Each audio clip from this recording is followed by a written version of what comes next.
सब जानते हैं कि कल मेरे नेता, मेरे पिता आदरणीय रामविलास पासवान जी की दूसरी पुण्यतिथि है।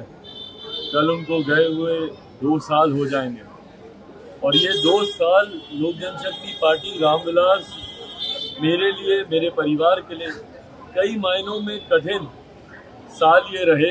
व्यक्तिगत तौर पर भी रहे, राजनीतिक तौर पर भी ये समय बहुत ज़्यादा कठिन रहा।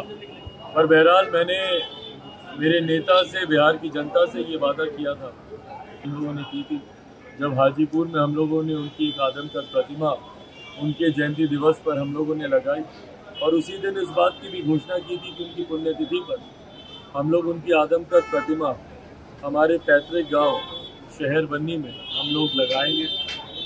कल मैं, मेरा पूरा परिवार, मेरी तमाम बहनें, मेरी माँ, सब लोग, हम लोग शहर बन्नी में हम लोग मौजूद रहेंगे। वहाँ पर उनकी ये प्रतिमा लगाई जाएगी और इस दौरान बिहार के कई और जिलों में उनकी प्रतिमा लगी है और लगाई जाएगी। और यही निर्णय, यही फैसला हम लोग देश भर में हम लोग उनकी प्रतिमा लगाने का हम लोग लेने जा रहे हैं। आगामी 17 अक्टूबर को लोक जनशक्ति पार्टी रामविलास की हम लोग की राष्ट्रीय कार्यकारिणी की, हम लोग की नेशनल एग्जीक्यूटिव की बैठक दिल्ली में आयोजित की जा रही है कॉन्स्टिट्यूशनल क्लब में।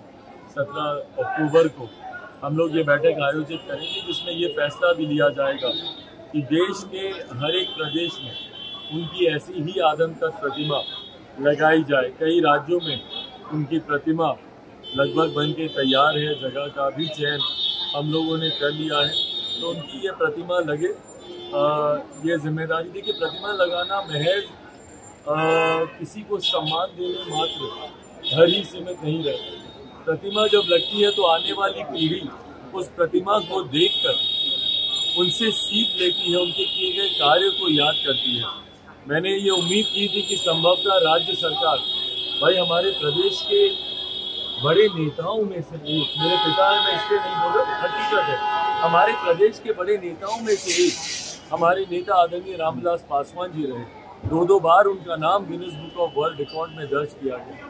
जयप्रकाश जी के साथ जिस तरीके से छात्र आंदोलन को उन्होंने बल देने का काम किया, समाजवाद के तौर पर जिस तरीके से समाजवादी पृष्ठभूमि को मजबूत करने का काम उन्होंने किया, सामाजिक न्याय की लड़ाई लड़ने का उन्होंने काम किया और जिस विभाग में गए भैया, उस विभाग के माध्यम से देश के ही, बिहार के ही नहीं, देश के गरीब, वंचित, शोषित लोगों के लिए उन्होंने निरंतर काम करने का उन्होंने प्रयास किया। ऐसे में मुझे उम्मीद थी कि राज्य सरकार और हमारे मुख्यमंत्री नीतीश कुमार जी उनके लिए कुछ उनको सम्मान देने के लिए करते।